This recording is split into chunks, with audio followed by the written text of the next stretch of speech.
వంటగదిలో చెమటలు గారేటట్టు వాళ్ళకి ఇష్టమైనవి అన్నీ చేసి పెడుతున్నా కూడా ఇంట్లో ఆడవాళ్ళంటే అసలుకి ఎవ్వరికంటే ఎవ్వరికి లెక్కలేదబ్బా. ఎగ్ పఫ్ తినాలనుంది అని నోట్ల మాట నోట్లో ఉండంగానే నేను చేసేస్తలే ఇంట్లో అన్ని ఉన్నాయి అని చెప్తే, అబ్బా నువ్వు చేసే ఎగ్ పఫ్ చెప్పు, సరే అయితే ఒక అర్ధ కిలో డాల్డా పట్టుకురా, మైదా పిండిలేసి బాగా పిసికి బయట వాళ్ళు ఎట్లా చేస్తారు అట్లనే చేస్తానని చెప్పాను.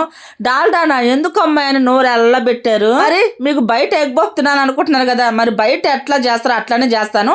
అర్ధ కిలో డాల్డా కంపల్సరీగా ఉండాల్సిందే, పావు కిలో మైదా పిండికి అని చెప్పలేక, అమ్మో పావు కిలో మైదా పిండికి అర్ధ కిలో డాల్డా, ఓయమ్మ వద్దులేమ్మా నువ్వు ఎట్లా చేస్తావు అట్లనే చెయ్యమ్మా అని అయితే అనేసారు. లేకపోతే బయట చేసినట్టు చేయాలంట, బయట చేసినట్టు చేసే పని అయితే నోట్లు కూడా పెట్టుకోలేరు. బయట బేకరీలో మనం చూడం కాబట్టి ఇక ఏదో ఆకలి తీరడానికి ఒకటి తీసుకొని తింటాము, కానీ ఇంట్లో అట్ట కాదు కదా, 4-5 కంపల్సరీగా చేసుకుని తింటాము.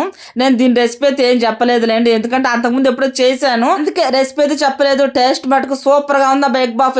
అయితే అబ్బాయి